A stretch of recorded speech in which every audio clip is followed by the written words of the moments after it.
que se plasman en el código civil específicamente. Y de igual forma, todo lo relativo al derecho notarial, pues, y todas esas figuras, recordemos todos los derechos reales, hay algunos en su mayoría que son en juicio ordinario y otros que son en juicio oral.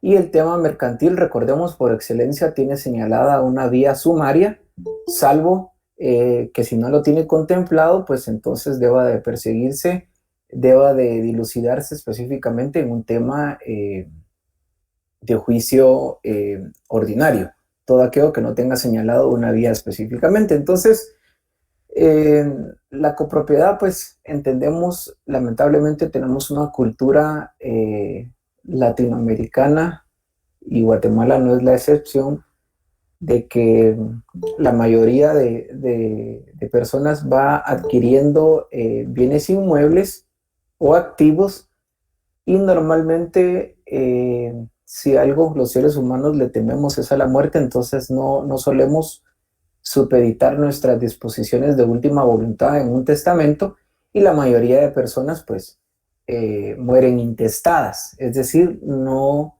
dejan establecido a través de un testamento disposiciones de última voluntad. Y aquí es uno de los casos en donde nace la copropiedad, o bien el típico caso en donde el papá en vida hereda específicamente a los hijos y traspasa el bien inmueble a nombre de 3, 4, 5, 2 hijos, y entonces recordemos algo importante, la copropiedad, cuando 2 o más personas son titulares ilegítimos, dueños específicamente de un bien. ¿Cuándo se complica el asunto? Cuando precisamente ese bien no es fácil o no es susceptible de división.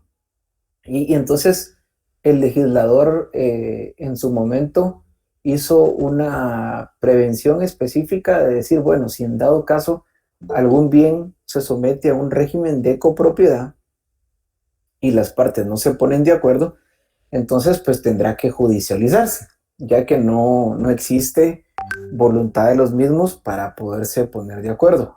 Entonces, en la mayoría de ocasiones es en las familias, entre los hermanos, entre los primos, entre los tíos que se da esta circunstancia. No así es el único motivo por el cual pues vemos un tema de copropiedad. También vemos un tema de copropiedad cuando algún tutor específicamente, como lo establece el artículo, hubiese intereses de menores, ausentes, incapaces, o el Estado, digamos tal cual. Y aquí volvemos otra vez a la figura y hago nuevamente una conexión. Aquí es donde el juez discierne cargos, y para que lo amarremos al título anterior. Si hay intereses de menores, por supuesto que el menor, recordemos que no tiene esa capacidad y por lo tanto tiene que tener un representante, al igual que el ausente. Tiene que tener un representante en juicio que lo pueda defender. De igual forma, el incapaz no goza de sus derechos civiles y sus capacidades volitivas para poder adquirir derechos y obligaciones. O bien el Estado, que también tiene su representante. Entonces, la copropiedad no nace específicamente de un tema familiar, aunque es el más común, sino también lo vemos en este tipo de figuras que son discernidas por medio de un juez competente. Entonces, es muy común que las partes no se pongan de acuerdo, fallece el papá, la mamá, el tío, el primo,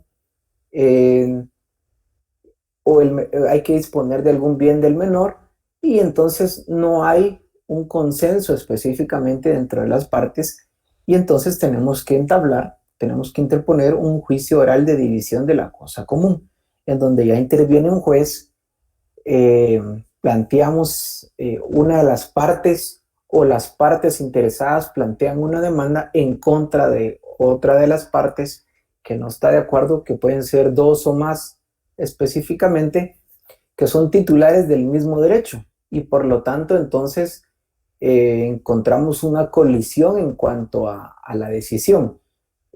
también por sucesión hereditaria, digamos, un socio específicamente, las acciones pasan a favor de sus herederos y entonces siempre está el conflicto de vendemos o no vendemos, las cedemos o no las cedemos, las arrendamos o no las arrendamos, y entonces por eso la ley establece este tipo de mecanismos para poder solucionarlo.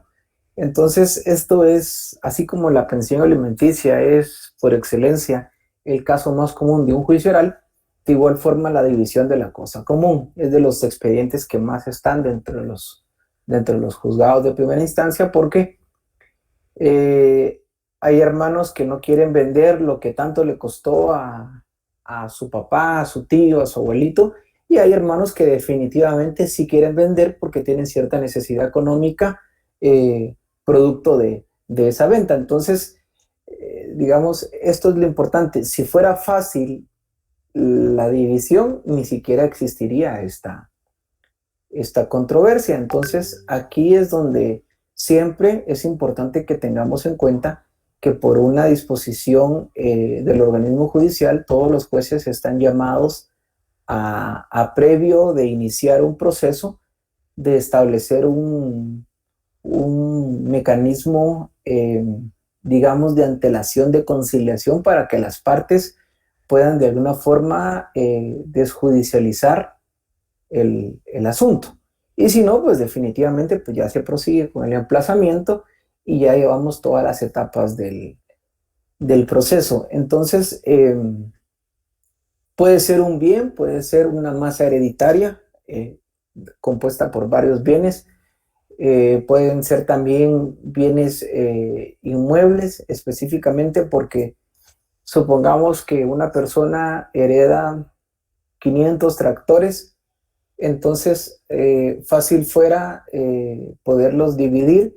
Sin embargo, cuando la división no es exacta, pues no le puedo entregar la mitad de un tractor a una persona y la mitad del tractor a otra. Entonces, la ley precisamente establece este tipo de circunstancias y por ende existe un discernimiento de cargo, que ahora lo veremos en qué consiste y qué es lo que específicamente tiene que hacer quien es denominado, digamos, partidor.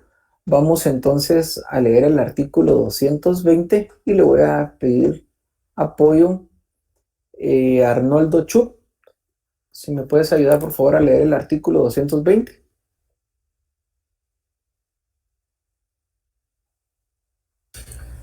Buenas noches, licenciado. Disculpe que me conecté un poquito tarde. ¿Qué ley es el Código Civil, el de Procesal Civil? Código Procesal Civil y Mercantil 220. Gracias, Lick.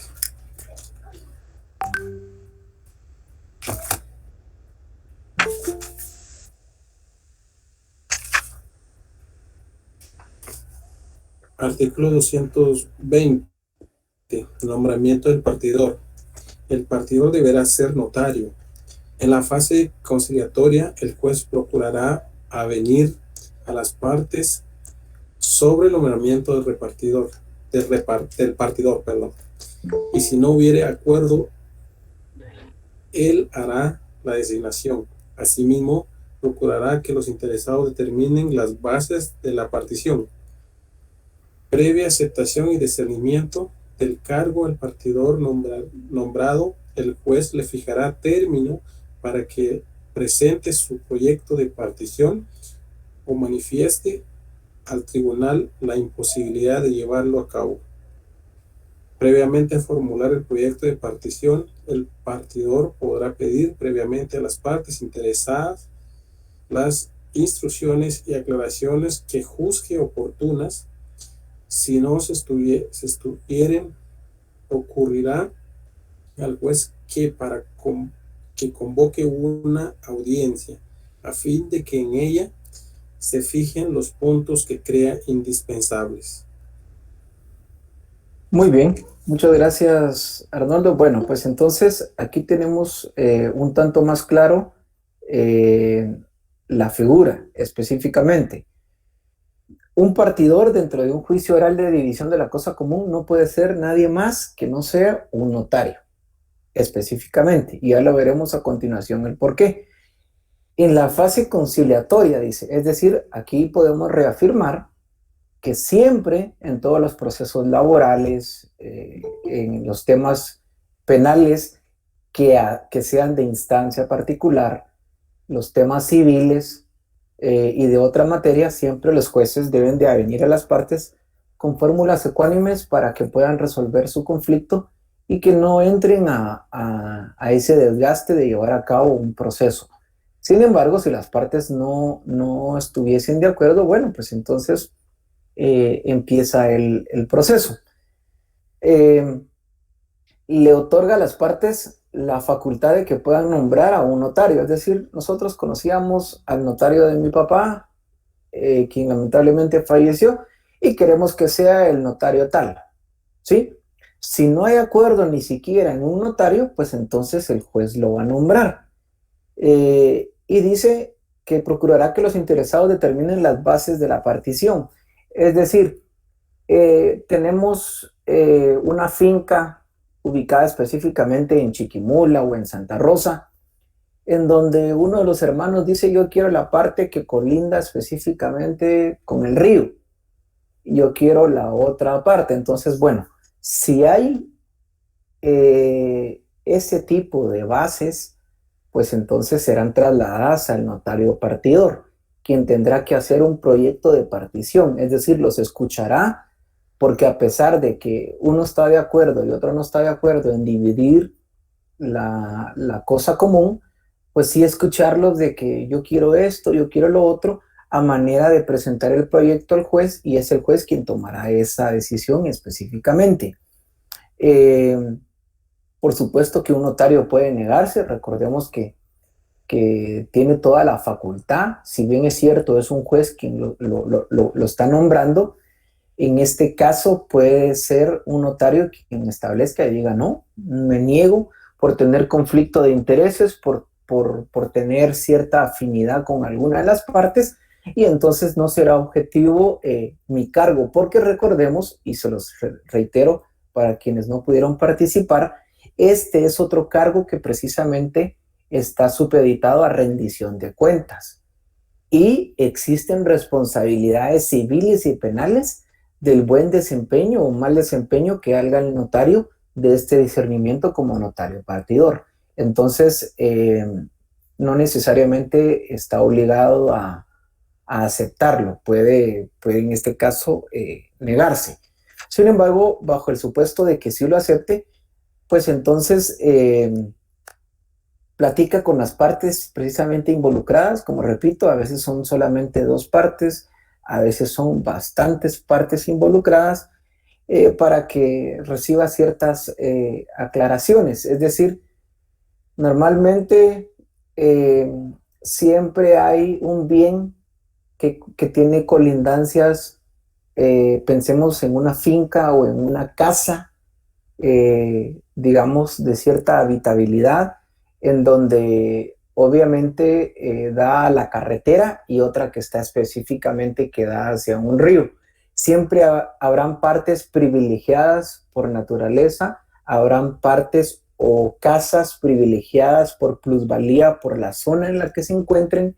Siempre habrá mobiliario y equipo que esté mejor valorado, y precisamente aquí es donde radica el conflicto de intereses, en donde no se ponen de acuerdo. Entonces, una vez discernido el cargo, pues el notario tiene que sentarse con las partes de forma privada, escuchar todo este tipo de inquietudes, porque si bien es cierto, no pueden estar de acuerdo en un punto, en otro sí lo están, y entonces ahí, digamos, es donde él tiene que elaborar un proyecto atendiendo a los intereses precisamente de los involucrados. Y esto es muy común.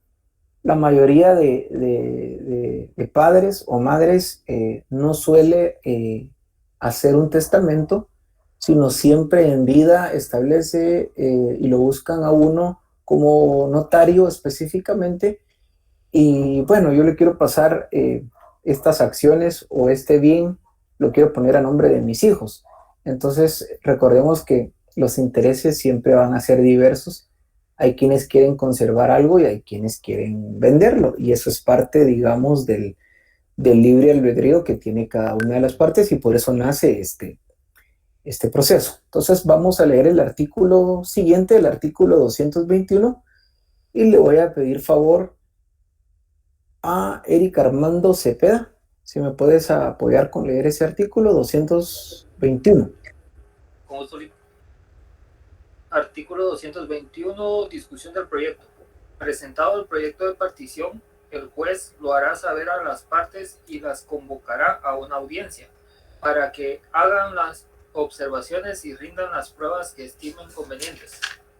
Si el juez estimare fundadas las objeciones de las partes, podrá disponer por una sola vez que se formule nuevo proyecto por el partidor, fijando plazo para el efecto. De este nuevo proyecto se dará audiencia por 5 días a las partes. El juez podrá ampliar los términos de la tramitación del juicio oral en lo que sea necesario para dar cumplimiento a los traslados del proyecto de partición. Muy bien, entonces veamos. Algo aquí importante que la ley no profundiza y siempre es una duda es: ¿qué consideran ustedes que el ejercicio del cargo del notario partidor es ad honorem o sí causa honorarios? ¿Alguien que quiera participar?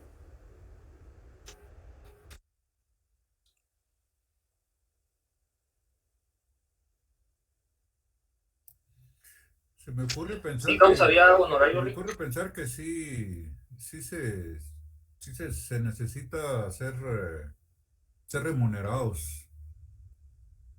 Muy No bien. podría decir más. Gracias, Jorge, por tu participación. Eric, ¿decías?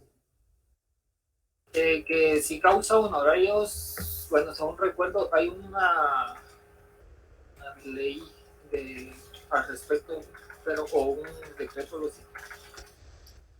he estado buscando para poderle responder, pero si gusta que alguien más responda o yo busco, pero es una ley de arancel de abogados, si no estoy mal. ¿Cuál? Sí, gracias, Eric. ¿Cuál fue la pregunta, Cristian? La pregunta es si el cargo específicamente de notario partidor genera honorarios o es ad honorem. Esa es la pregunta.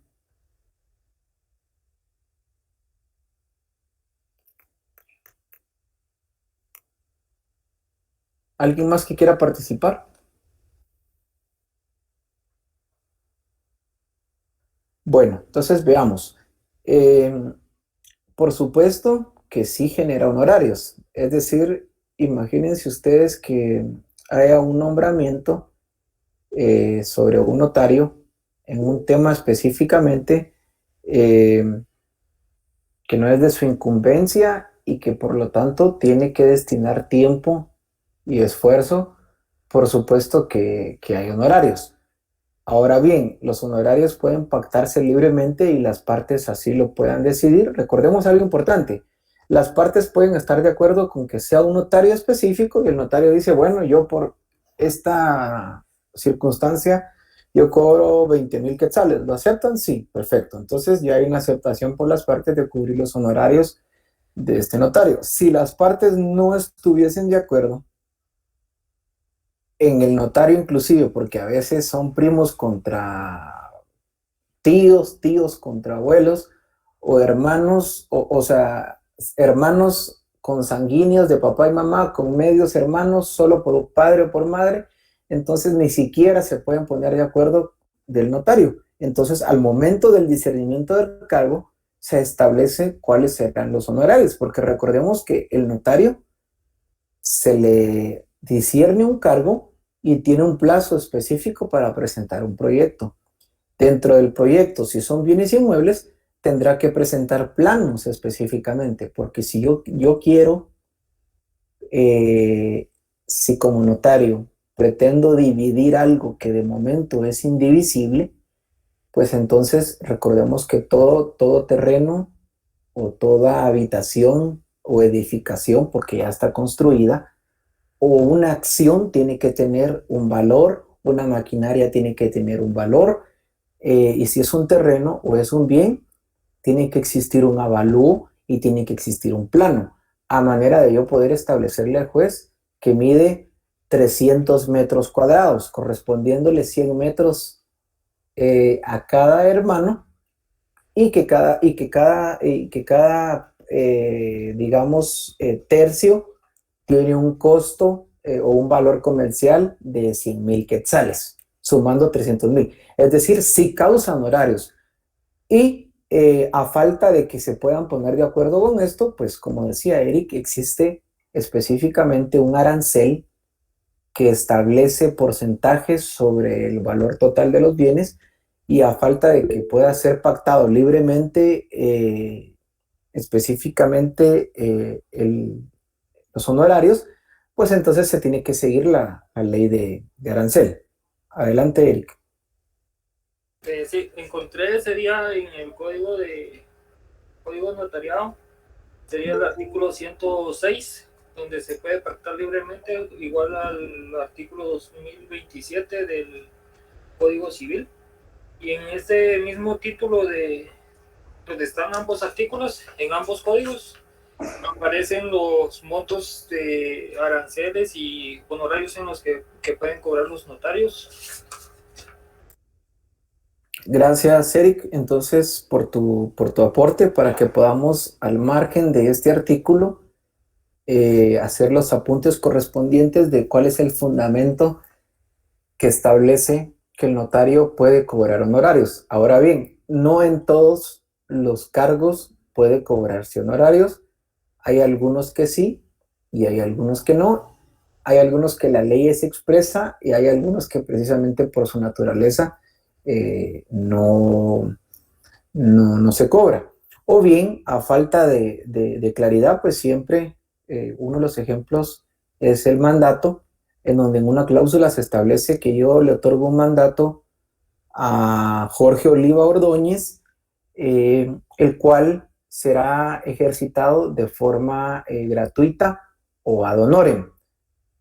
Entonces, esto aclara de una vez dentro del instrumento público o el negocio jurídico que se establezca, que esto no generará honorarios. Pero sin embargo, todo este tipo de temas de un notario notificador, de un notario apartidor, de un interventor, de un depositario, de un tutor, protutor, de un representante de la mortual, o de un representante de un ausente, por supuesto que sí genera definitivamente honorarios, porque no podemos, pues no se puede ejercitar este tipo de figuras sin que haya un cobro de honorarios de por medio. Entonces, seguimos con la lectura. Sí. ¿Sí? Antes de seguir, para mí sería en este artículo que había mencionado, el artículo 106, 109 sería. En su inciso 14 dice: por los proyectos de partición, 300 quetzales de base más el 6% sobre el valor divisible hasta 20,000 quetzales, más el 3% sobre el excedente.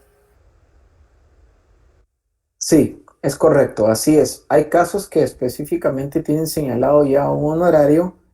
En la práctica, les soy honesto, cuando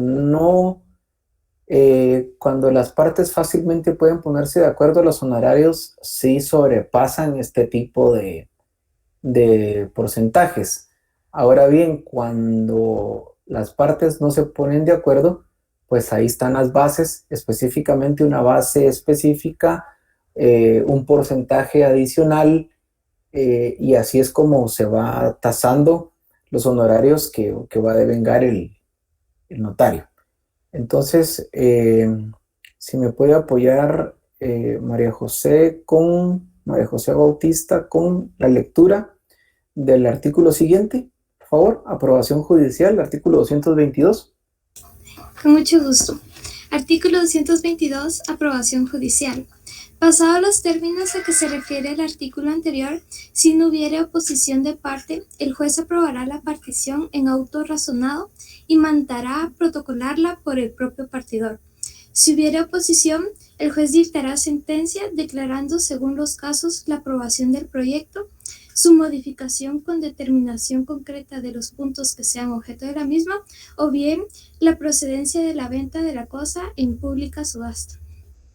Muy bien, muchas gracias, María José. Bueno, pues entonces vayan advirtiendo cómo cada artículo va regulando si las partes logran ponerse de acuerdo o si aún así no hay acuerdo.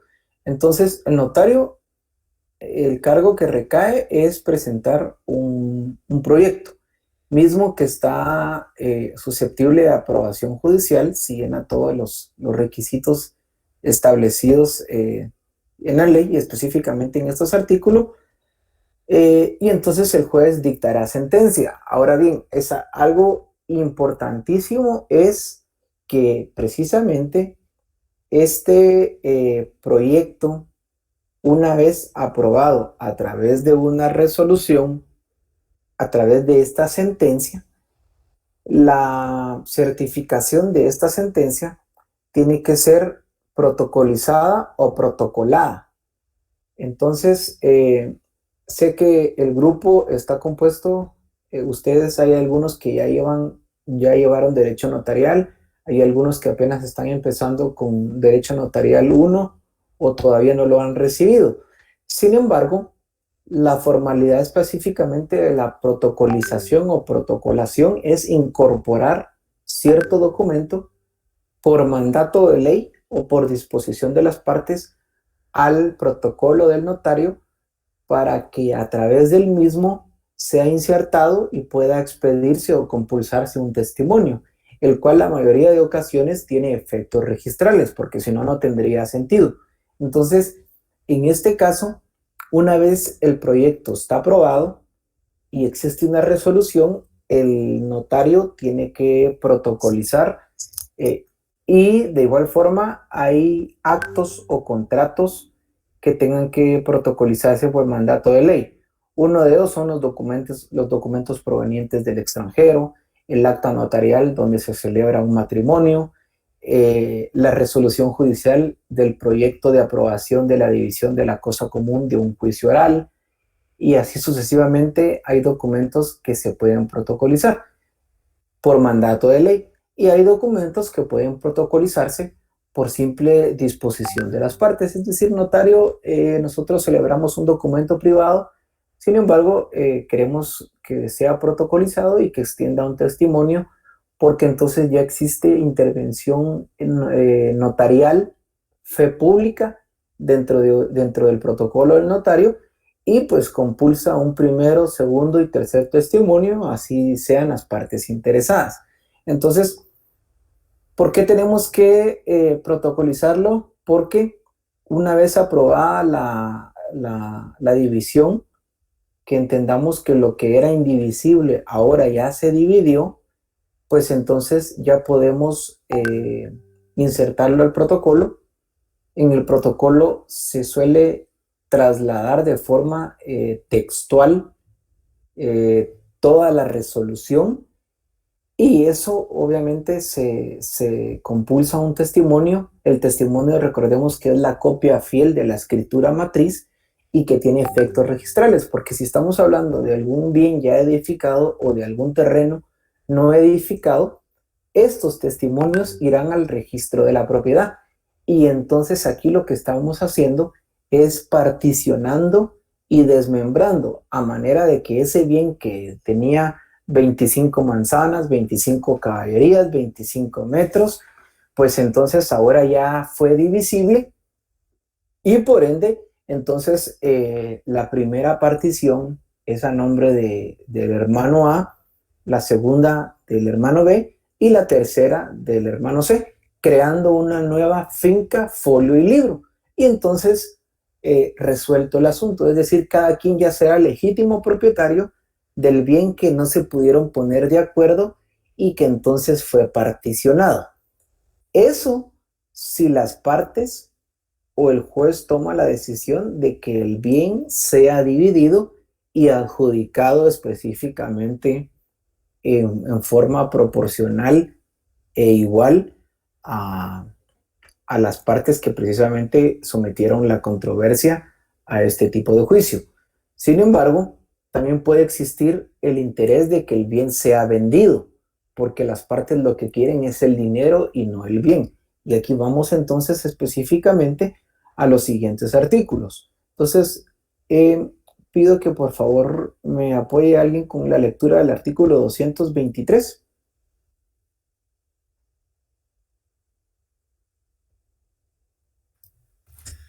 Artículo Artículo 223. 223. Forma de protocolación. Perdón. Para los efectos de protocolar la partición, el partidor recibirá del juzgado certificación del proyecto y del auto que lo apruebe, o de la sentencia en su caso. Dicha certificación será compulsada en lo que se refiere al proyecto de partición, respetando en todas sus partes la forma que le hubiere dado el partidor, aunque se hayan dejado espacios y no se haya escrito a renglón seguido. Muy bien, muchas gracias. Bueno, pues entonces recordemos algo importante. Al momento de someter el proyecto precisamente de partición, el juez otorga un plazo prudencial a las partes para que puedan oponerse al mismo o puedan estar de acuerdo. Si las partes están de acuerdo, entonces el juez ya ordena específicamente la protocolización de esta resolución, de este proyecto. El proyecto, por supuesto que tiene que tener la salida específicamente proporcional de lo que no era divisible y ahora sí es divisible. Y dentro de la resolución, una de las obligaciones que el juez impone al notario que todavía tiene discernido el cargo es proceder a la protocolización de esta división específicamente o de esta protocolización. ¿Y cuál es el fundamento del artículo 223? Es decir, la redacción iría como cualquier instrumento público en la ciudad de Guatemala por mandato de ley. Y recordemos algo aquí importantísimo, y aquí quiero que pongamos mucha atención y quiero hacerles la pregunta: ¿qué clase de derecho notarial llevan ya? ¿Hay alguien que ya haya cursado los 4? ¿No han llevado todavía derecho notarial? ¿O por cuál van? Llevamos Derecho Notarial 2, licenciado. Derecho notarial 2. Gracias, Flor. ¿Alguien más ya va más avanzado en el 3 y 4? ¿No? Bueno, recordemos algo específico. Todo instrumento público, los documentos, a grosso modo, se dividen en 3: las legalizaciones de firma y documentos, las actas notariales y los instrumentos públicos que van dentro del protocolo que tiene asignado un notario. Es lo que se protocoliza, por supuesto, que es dentro del protocolo del notario, y un instrumento público tiene cierta estructura específica, y uno de ellos es la parte introductoria, el contenido, el cierre. Por supuesto que dentro de la parte introductoria va el comparendo, y entonces algo que aquí es importante y en derecho notarial suele ser uno de los casos en donde los catedráticos nosotros solemos examinar en derecho notarial, es específicamente quién es quien comparece dentro de este instrumento público de protocolización. ¿Alguien tiene alguna idea? Toda idea, noción o respuesta es respetable. Lo que quiero es que participen. Recordemos que en una compraventa comparece comprador y vendedor. En un testamento comparece la persona que dispone de sus bienes para después de fallecido. En este instrumento público, en esta escritura, ¿quién es quien comparece? ¿Tienen ustedes idea de quién es el que comparece? Licenciado, buenas noches. En una escritura de protocolización, como el notario coloca por mí ante mí, tengo la idea que sería el notario en este caso. No sé si estoy en lo correcto. Gracias, María José. Gracias. Ahora te respondo. ¿Alguien más quiere Licenciado, participar? disculpe. Sí, Helen, Licenciado, adelante. buenas noches. Buenas noches. Disculpe, yo no sé si estoy en relación a su pregunta, pero entiendo que en el artículo 67 del Código de Notariado dice que los testimonios serán compulsados por el notario autorizante, por el funcionario que tenga el protocolo en su poder, si está legalmente autorizado para ejercer funciones notariales, o por el cartulario expresamente que esté temporalmente impedido para hacerlo. No sé si esta respuesta obedece a la pregunta que usted formuló. Gracias, Helen. También voy a responderte a ti. ¿Alguien más que quiera participar? Buenas noches. Buenas noches, Ana. Sí, yo creo que es la misma respuesta de María José. Creo que es el notario es quien comparece, por la misma razón de que él es quien protocoliza los documentos. Muy bien. Bueno, entonces, Yo, ¿quién más? ¿Jorge? Sí, adelante, Jorge. yo pienso que el abogado, y como se está hablando de protocolización, quiere decir que ya llegaron a un entendido. Entonces, las personas que llegaron al entendido también tienen que formar parte, ¿verdad? Y obviamente el abogado es el que va a certificar eso, pero tendrían que participar los que están involucrados en el asunto. Muy bien. Muchas gracias. Entonces, para Jorge, Helen, María José y Ana. La respuesta es la siguiente. Veamos.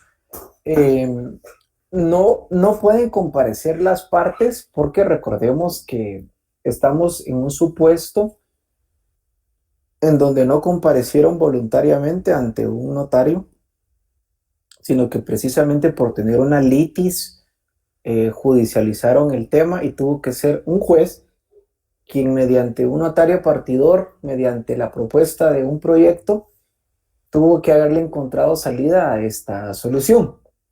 Es por mí y ante mí que se hace la protocolización, pero lleva una parte bien importante que es por mandato de ley, es decir, quien le está imponiendo la obligación. Por mí ante mí, yo protocolizo un acta de matrimonio. ¿Por qué? Porque la ley así establece. Por mí ante mí, yo protocolizo un mandato que viene de Estados Unidos a favor de Jorge Oliva Ordóñez. Eso es el simple por mí ante mí. Ahora, el tema de la división de la cosa común, de por mí ante mí, es que sí, en efecto es por mí ante mí, pero porque estoy siendo obligado y porque y quien me está instruyendo esta circunstancia es un juez. Y por lo tanto, el juez me provee a mí la certificación de la resolución, la cual yo tengo que transcribir específicamente. Y es por mandato y disposición del juez quien yo procedo específicamente a protocolizar esta resolución. Entonces, es importante porque al momento de compulsar el testimonio, que es lo que decía Helen, tú tienes razón. ¿Quién compulsa el testimonio? Por supuesto que el notario, a cargo de quien esté el protocolo, o en su defecto, si lo depositó en otro notario, este notario puede compulsar los testimonios de los instrumentos que están en el protocolo del notario que le confirió el depósito. Pero esto estamos hablando de compulsar. Compulsar quiere decir emitir o elaborar un testimonio. Ahora bien, ¿por qué es importante que no solo se haga por mí ante mí, sino que se transcriba toda la resolución judicial y se respete? Porque el Registro General de la Propiedad, si yo omito establecer que es el juez quien establece la obligación de inscribir mediante la resolución tal, de fecha tal, del proyecto tal, entonces no procederán a hacer la inscripción. Por eso es importante que notarialmente respetemos fielmente toda la resolución y aún y a pesar que es por mí ante mí, recordemos que por mí ante mí es decir, por la simple decisión y voluntad del notario, pero aquí lo hace por mí ante mí, pero por instrucción del juez. Y entonces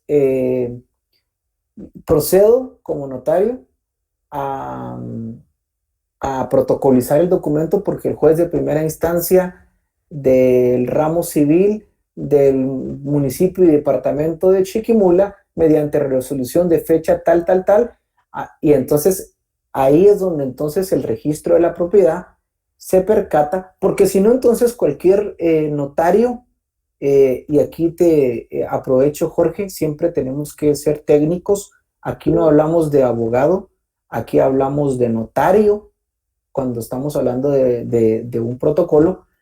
Si por el simple por mí ante mí se hiciera, yo podría mandar a inscribir y desmembrar y dividir cualquier bien. Tengo que transcribir específicamente la resolución y al momento de compulsar el testimonio va copia de la resolución, porque protocolizar quiere decir incorporar al protocolo.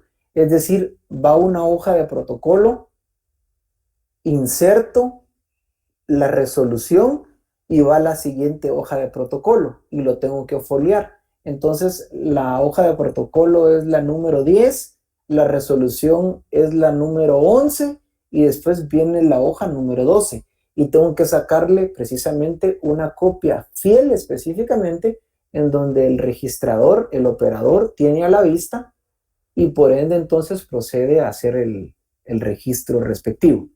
¿Sí, Ana? ¿Te escucho? Gracias, Lic. Solo con lo que usted decía, en el artículo 63 del Código Notarial regula, dice, podrán protocolarse en el numeral 1, dice los documentos o diligencias cuya protocolación esté ordenada por ley o por tribunal competente. Únicamente, Lic. Muy bien, muchas gracias. Bueno, a todos los que han participado, me gusta mucho que participen y agradezco a Eric Armando y a ti, Ana Elizabeth, porque nos están dando artículos que ustedes pueden apuntar al marking y que entonces pueden tener el fundamento legal. Normalmente cuando ustedes estudien para su privado, reitero, nómbreme 10 documentos que deban de protocolizarse por mandato de ley.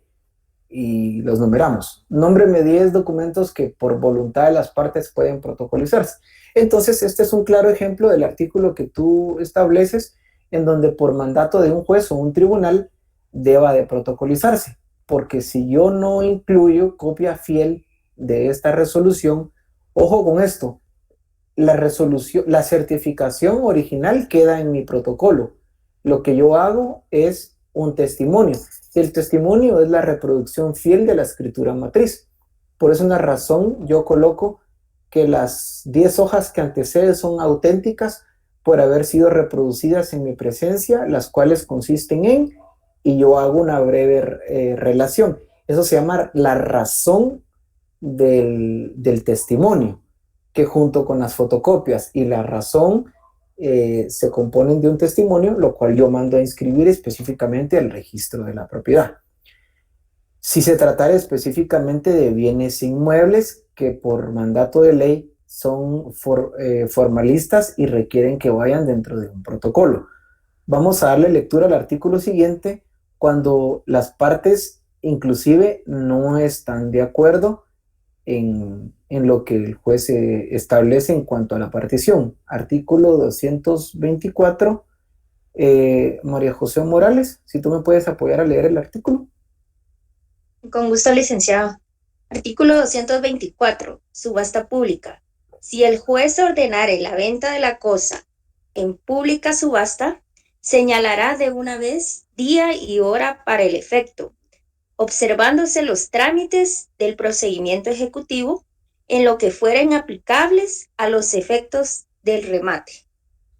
Muy bien, muchas gracias María José. Bueno, brevemente, el tema de la subasta es un tema bastante amplio, complejo y que en su momento cuando veamos los procesos de ejecución lo veremos más detalladamente.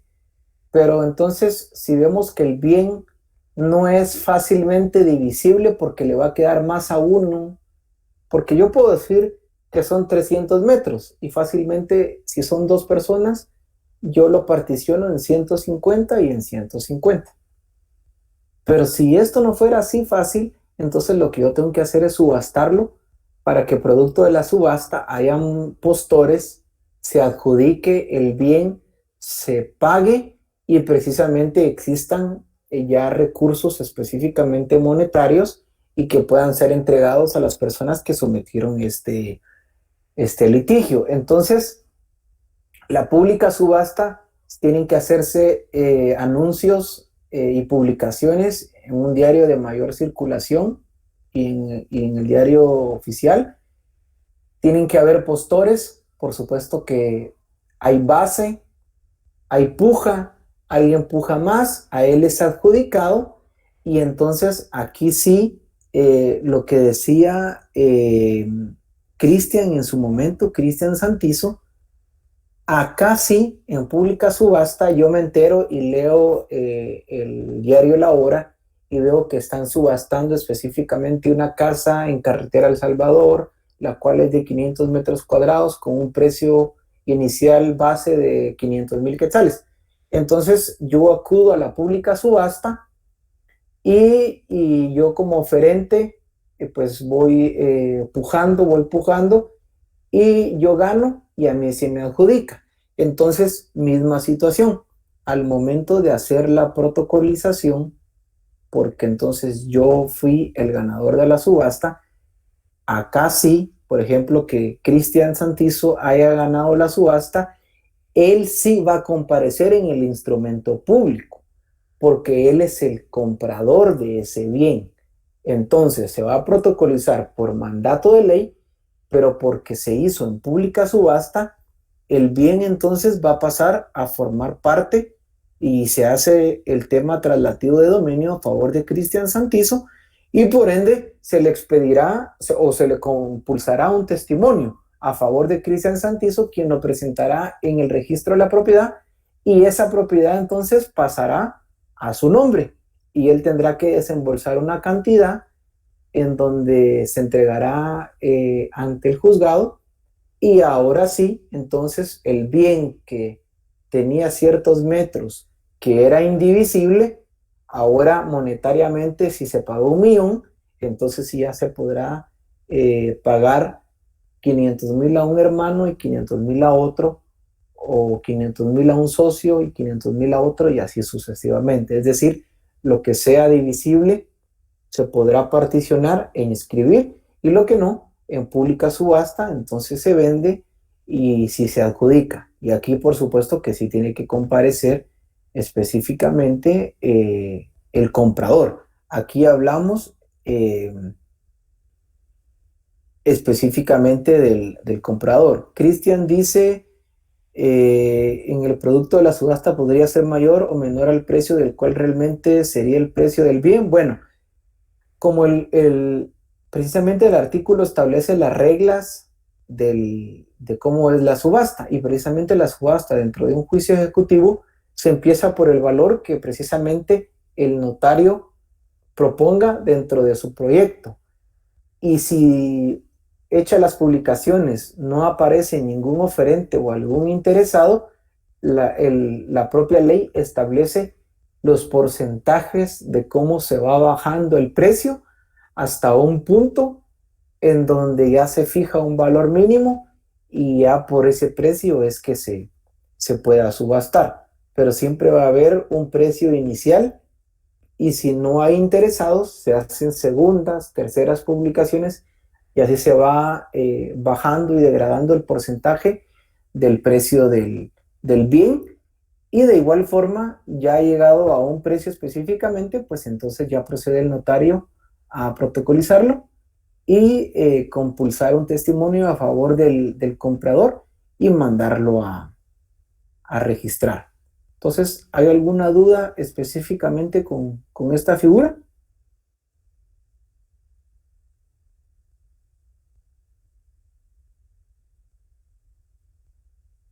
¿No? ¿Estamos claros con el tema de la división de la cosa común?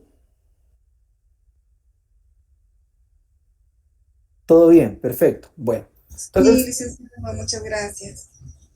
pasamos entonces con la última. No, licenciado, muchas gracias. Pasamos con la figura entonces de la declaración de jactancia. Esta declaración de jactancia, yo siempre suelo incluirla dentro de los temas que vemos.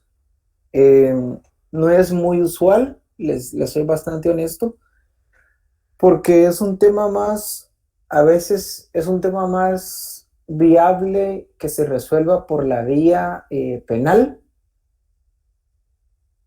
o bien por lo oneroso que resulta, no optemos por una declaratoria de jactancia, que está compuesto por 3, 4 artículos, pero el primero específicamente nos va a dar luz y nos va a aclarar cuál es la figura y yo se las ampliaré a continuación.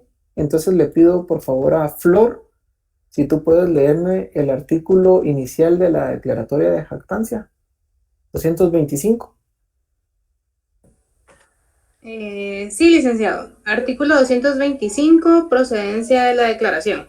La declaratoria de jactancia procede contra todo aquel que fuera de juicio se hubiera atribuido derechos sobre bienes del demandante o créditos o acciones en contra del mismo, de cualquier especie que fueren. Perfecto. Es decir, vengo yo y ando diciendo en algún lugar de trabajo, en el pueblo, en algún lugar específicamente donde se suelen reunir ciertas personas, que la casa que tiene Flor es mía.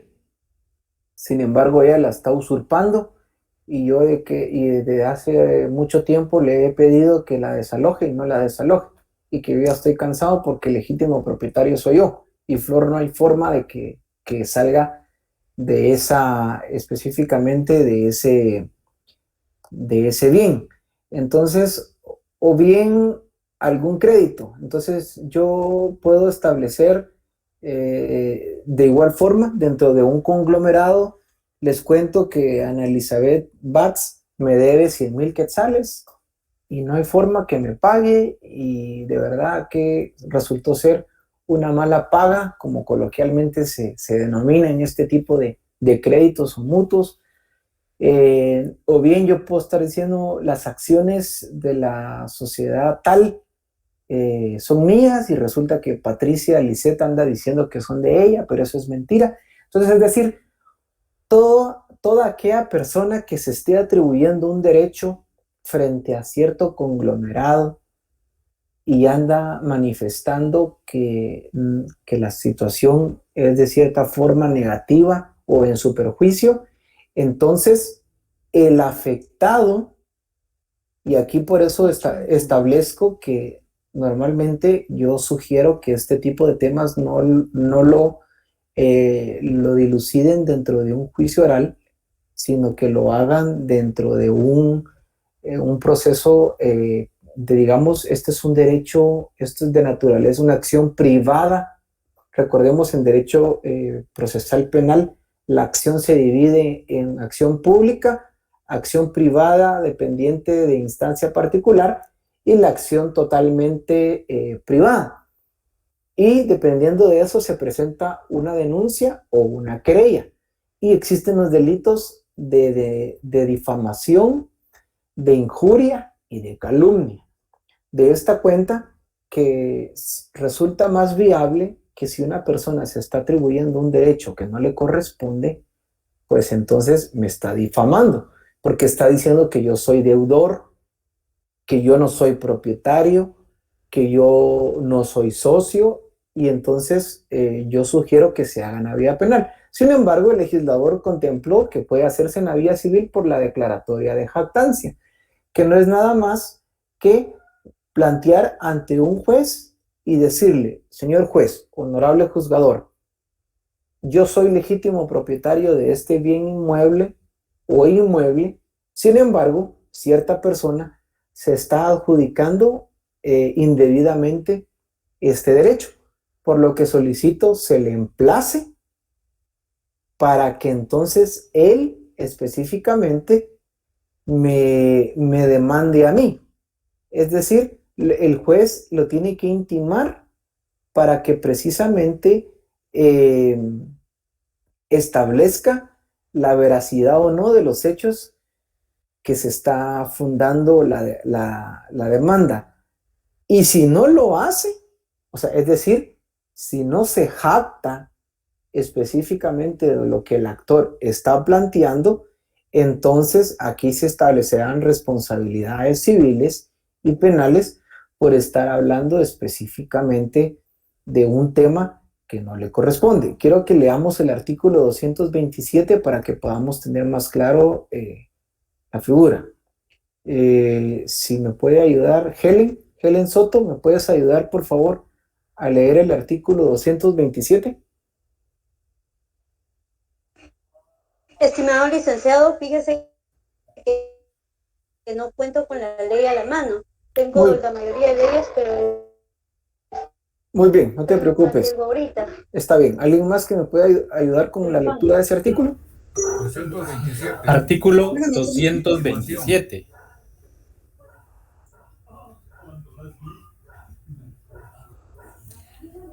Al emplazar al demandado, el juez le intimará para que en la audiencia que señale confiese o niegue los hechos imputados bajo apercibimiento de que, en caso de rebeldía, se tendrán por cierto los hechos en que se funda la demanda.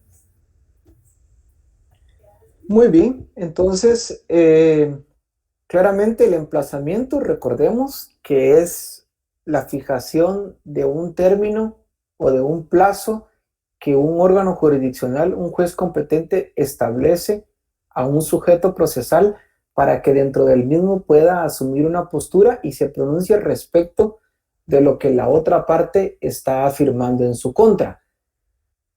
Y de no hacerlo, decretará la rebeldía. Y la rebeldía ya vimos que precisamente es un efecto procesal de no pronunciarse dentro de la etapa específicamente que el juez y la ley establece para tal efecto. Entonces, en este caso, podría establecerse que Flor socialmente se está atribuyendo un derecho. Por lo tanto, se le fija un plazo de 3 días.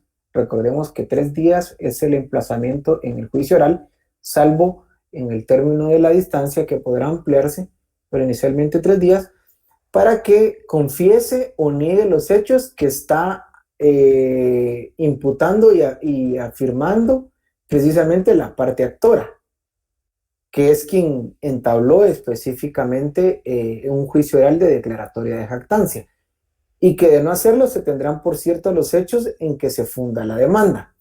Y aquí viene la otra parte importante en el artículo 228, que precisamente comprendemos el por qué las partes recurren a este tipo de proceso. Pero repito, es muy poco frecuente porque normalmente las partes es, bueno, yo soy el propietario, que la otra parte hable lo que tenga que hablar, que de igual forma lo que establece es lo que el registro dice, lo que yo tengo, y yo soy el legítimo propietario, o yo no debo absolutamente nada, o yo sí soy socio, o yo ya pagué.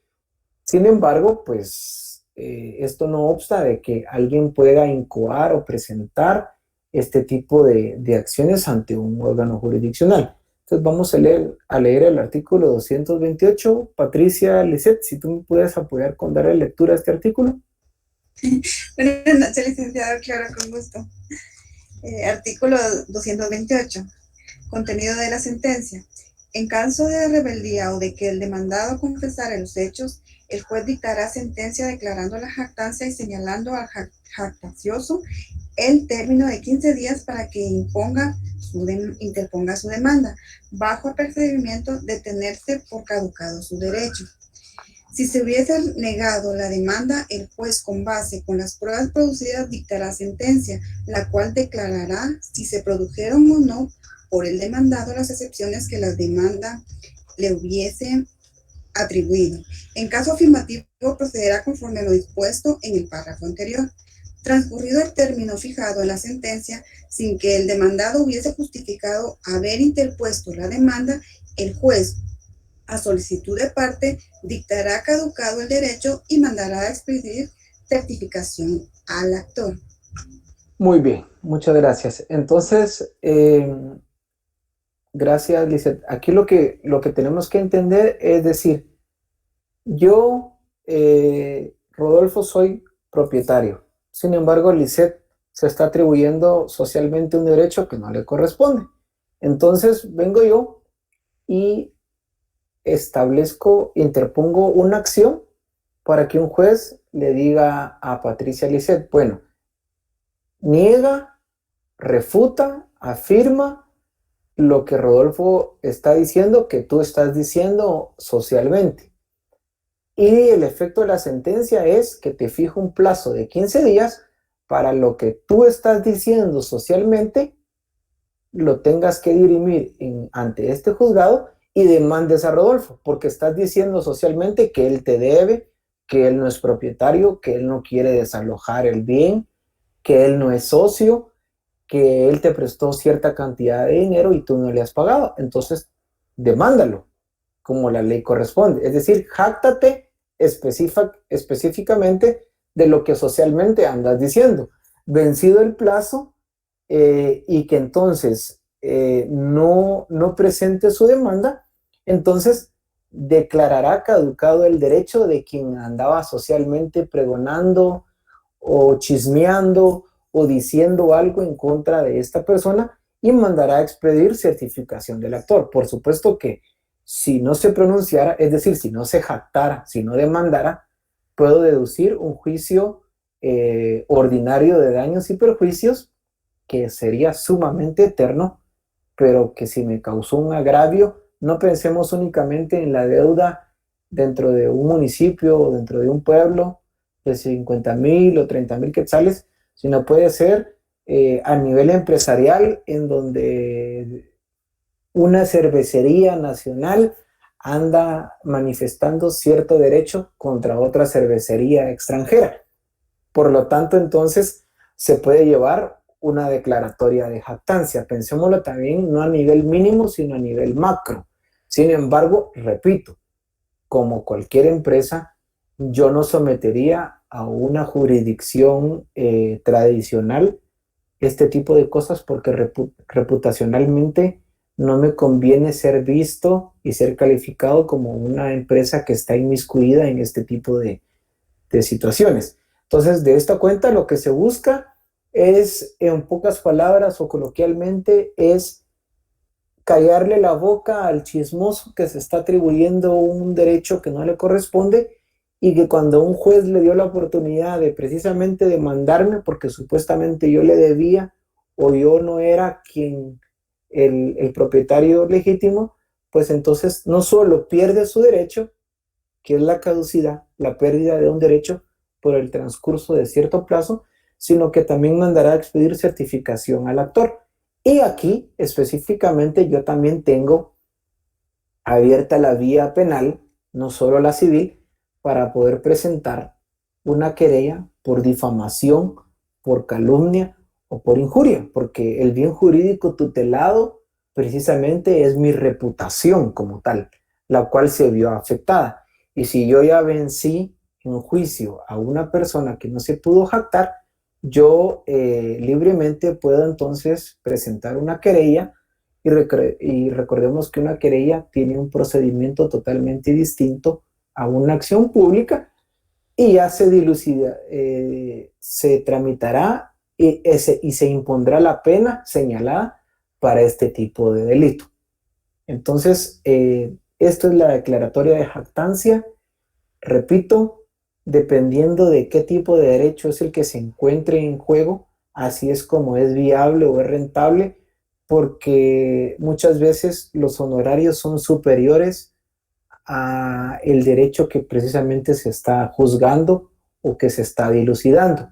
Entonces, siempre es importante establecer una prefactibilidad de entablar una demanda como tal, para ser éticos, honestos y decirle a nuestros clientes lo que a usted le conviene más es mejor irnos por la vía penal o por la vía civil o por las dos. ¿verdad? Que normalmente las partes suelen irse por las dos con tal de presionar específicamente a esta parte.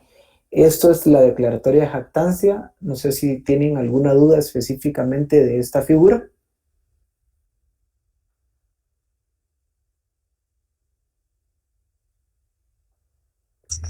Está muy claro, licenciado. Muchas gracias.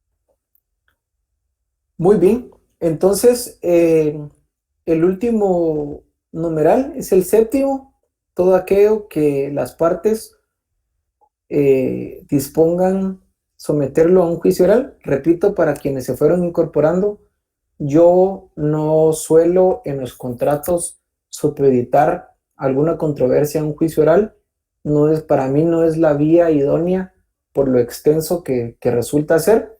Sin embargo, la ley de tribunales de familia establece que el juicio oral es para relaciones paterno-filiales, es decir, cuando una madre no permite que un padre se relacione con su hijo, la fijación por aumento o disminución de pensión alimenticia, un tema de filiación tal cual, para poder establecer quién es el padre de un menor de edad, y así sucesivamente. Es decir, igual lo veremos en el juicio sumario, que el legislador deja abierto que siempre son taxativamente enumerados los procesos que pueden entablarse, y siempre nos deja una salida o una puerta abierta para que nosotros podamos someter a ese proceso o a ese tipo de vía procesal alguna controversia específicamente. Entonces, tengamos claro cuáles son las figuras. El emplazamiento siempre es el mismo para todo el juicio oral, y opera tal cual como el emplazamiento genérico en todo el tema civil y mercantil. Entonces, con esto culminaríamos el contenido que es objeto del primer examen parcial, como lo platicamos, el cual es el jueves 19 a las 20 horas. Por instrucción de la coordinación, no se imparten clases las 2 semanas que ustedes tienen parciales, porque traslapa con otros horarios en los cuales ustedes deben de ser examinados, y esta es la oportunidad para que ustedes puedan establecer alguna duda o inquietud o comentario para que podamos cerrar entonces la sesión de hoy. Licenciado, perdone, una pregunta. ¿Habrá alguna forma de poder escuchar nuevamente sus cursos grabados, perdón, en algún número de WhatsApp? Sí, con mucho gusto. En la plataforma Classroom voy a precisamente subir los enlaces de las clases que tuvimos para quienes puedan acceder para que puedan ustedes acceder a los mismos, los cuales pueden ser solamente escuchados o descargados para que no les ocupe espacio. WhatsApp a veces nos limita un poquito el tema de espacio. Sin embargo, los voy a subir mañana para que ustedes puedan utilizarlo para tema de repaso, y para quienes no pudieron participar pueden escuchar las clases. Muchas gracias, licenciado. De nada, Zoila, con mucho gusto. ¿Alguien más tiene algún comentario o alguna pregunta? Licenciado, disculpe, ¿sería vía Classroom, correo electrónico también? He tenido algún inconveniente en que los correos que están registrados dentro de la plataforma, hay muchos que me rebotan, y entonces a veces hay inconveniente en que a mí no me llegó, yo no lo recibí. Lo voy a compartir por medio de correo y lo voy a compartir por medio de Classroom para que no exista alguna objeción en cuanto que a mí no me llegó o yo no me enteré. Entonces, con gusto lo voy a compartir en las 2 vías para que ustedes puedan escucharlos. Por favor, licenciado, si es tan amable, se lo voy a agradecer. Con mucho gusto. Gracias. Gracias, Lic. Sí, Erika, adelante. Solo como comentario, porque es algo que tengo anotado aquí. La jactancia, la declaración de jactancia también puede ser obligada. Por ejemplo, si una persona se está atribuyendo un bien y usted, como tal vez vecino, le afecta de que esta persona se atribuya el bien del otro, se puede plantear ¿cómo se llama? Un memorial para que la otra persona esté obligada a demandar la declaratoria de jactancia. Esto lo tengo anotado según el artículo 52, que lo tengo añadido aquí junto con el artículo 225 al 228.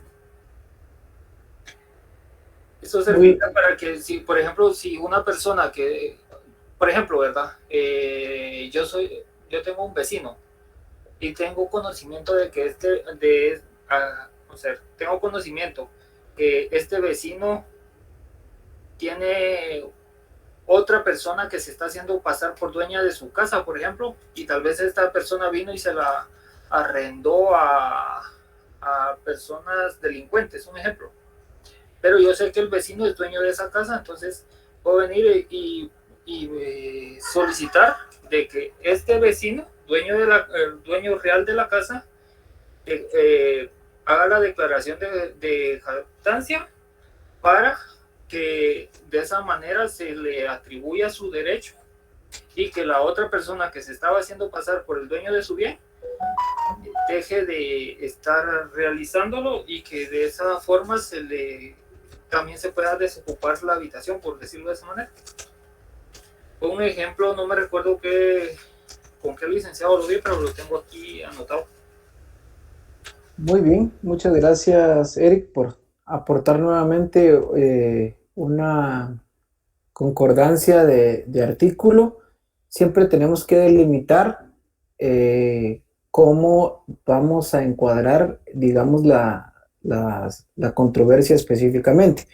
Si se está atribuyendo un tema de propiedad y el cual no es así, claramente encuadran el tema de jactancia. Ahora bien, si hay algún tema de conflicto entre que la propiedad, digamos, la pared divisoria y común entre una propiedad y otra se excedió o no, ya veremos en juicio sumario el tema del apeo y deslinde, como lo establece la ley, en donde alguien construyó de más y que no le corresponde, y que entonces para poder yo hacer y reivindicar la propiedad, y ahí veremos también la diferencia del juicio ordinario de reivindicación de la propiedad versus el apeo o deslinde versus el juicio oral de jactancia. Por eso es que como abogados asesores tenemos que establecer cuál es la vía idónea, porque si no difícilmente nos va a prosperar. Si es atribución de un derecho que no le corresponde, es juicio oral. Si hay una construcción y se está excediendo de los límites, es apeo o deslinde. Y si el tema específicamente emana de un negocio jurídico o de un acto y todo, tenemos que atacarlo con un juicio de nulidad o un juicio específicamente de reivindicación de la propiedad, el cual la reivindicación es de un juicio ordinario y el de apeo y deslinde es de un juicio sumario. Por eso es importante que vayamos haciendo esa diferenciación. Pero agradezco entonces la relación. Y por último, el aporte que hace María José Bautista del artículo 182 de la Ley de Propiedad Industrial, que también somete las controversias a juicio oral. Sin duda, por eso les decía que el numeral séptimo establece las que la ley refieran a esta vía o las que por disposición de las partes. Y así podríamos encontrar no solo la ley de tribunales de familia o la ley de propiedad industrial, pero en la práctica es muy poco frecuente, porque cuando es situaciones de propiedad intelectual, de derechos de marca o propiedad industrial, es un tema que específicamente hay mucha secretividad y entonces las partes son muy conservadoras. Inclusive nosotros ni siquiera estamos enterados de juicios de arbitraje en donde las partes se han entablado en contrario porque no lo sometieron a los juicios que la ley refiere, sino prefirieron que un experto, que es un árbitro y que es precisamente confidencial, pueda dirimir una controversia. Sin embargo, te agradezco, María José, que hagas la aclaración para que también pueda hacer específicamente que también en el juicio oral puedan dilucidarse los temas de la propiedad industrial. Examinaré conforme el programa del curso de los temas vistos, es correcto. Lo único que examinaré es el juicio oral y lo poco que pudimos establecer en las clases que tuvimos. No más que eso, solo el juicio oral.